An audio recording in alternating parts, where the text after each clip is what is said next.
The Fox 36 with the GRIP2 dampers, arguably one of or the best fork on the market. It's super versatile and it's an amazing fork. Unfortunately, if you don't set it up right, it feels like shit. All the adjustments on the 36 and forks can be done on the bike, so make sure it's on the bike. And full disclaimer, I'm not the best rider and my setup guide may not work for you.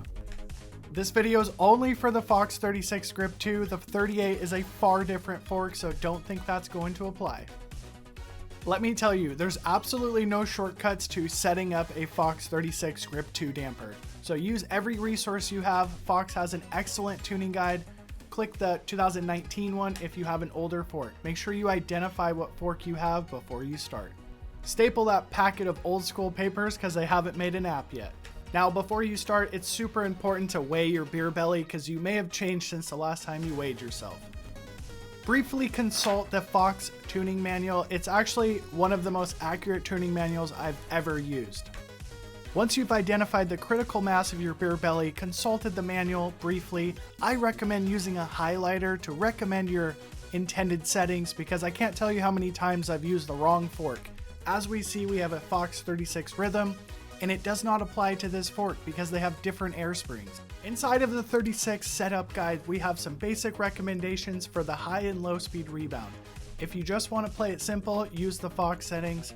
If you want the long answer, keep watching the video. I also recommend highlighting it because you can get lost. Okay, first step, get acquainted with your GRIP2 dials. Everything counterclockwise is fully open. When we're setting the sag, we want the GRIP2 or the compression dampers all the way in the open position to not confuse the air pressure. Like I just told you, there's absolutely no shortcuts on this fork. You have to buy this tool. It's like $12. I linked it in the description. Do not put a 32mm socket on there unless it's grinded down flat because you're going to ruin your fork. Don't ask me why I know this. Now, taking the long road is going to be the short road in the long run. Did that make sense? Anyway, we have to open up the top cap and see how many tokens are inside of the fork. This can absolutely ruin your entire setup if you have too many or too little tokens. And this fork is not a RockShox friendly cassette tool. You have to put pressure down and be careful not to scratch and bang and hurt the fork. Now, I've already test rode this fork and it felt like crap. Taking the top cap off first would have saved me a lot of time. This has 2 tokens installed. It's super important to start out with 0 tokens if you're unfamiliar with a suspension fork, and especially the Fox 36 GRIP2 damper, because this air spring is quite progressive. The next step here is optional. Put 10 PSI in the fork, compress it to the full bottom out position. After you've set your complete bottom out position, measure the stanchion of the fork. It's a 160mm fork, but it only has 155mm of travel. That's because there's a bump stop in there.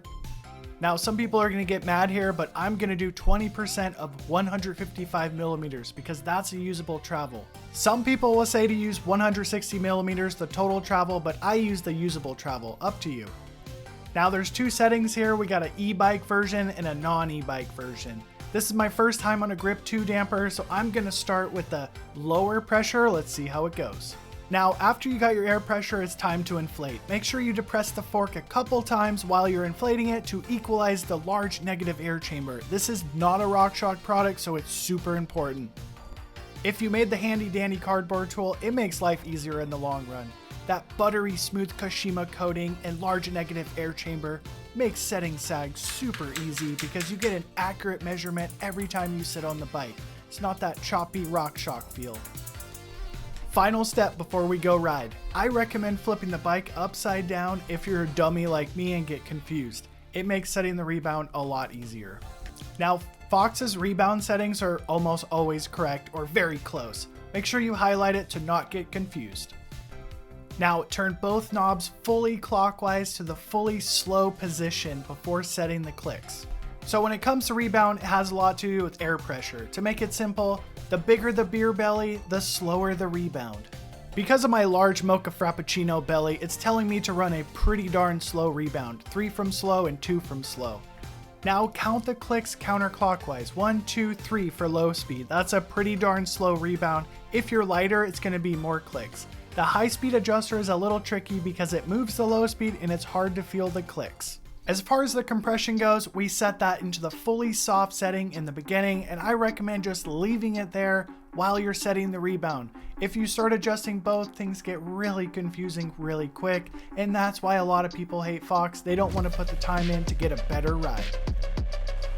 Make sure you test ride the parking lot and lift the rear tire up like a little bunny.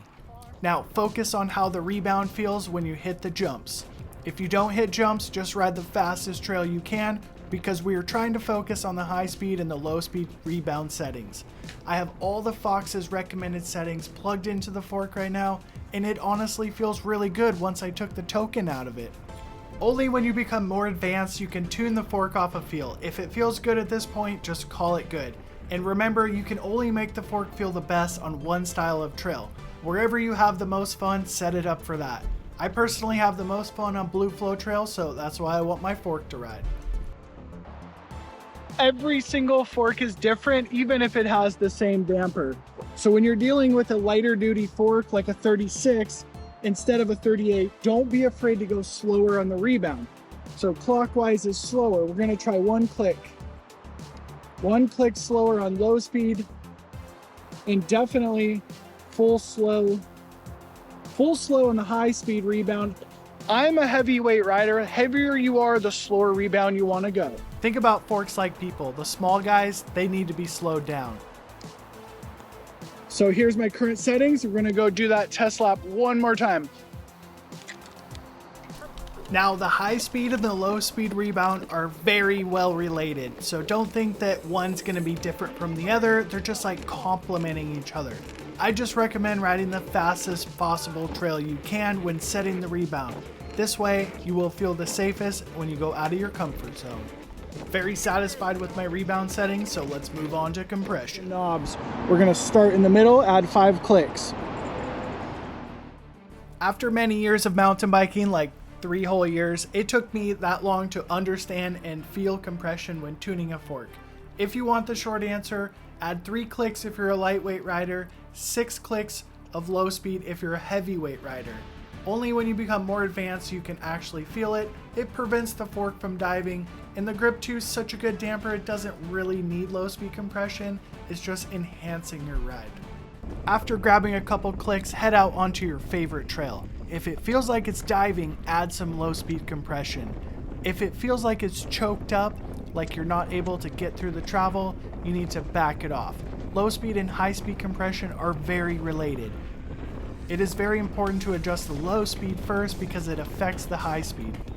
I can foresee the comment haters coming in hot on this one, but the proper definition of low speed compression is anytime the stroke is moving slowly. But if you're looking for the dummy course to better understand, it's typically the first part of the stroke which low speed affects.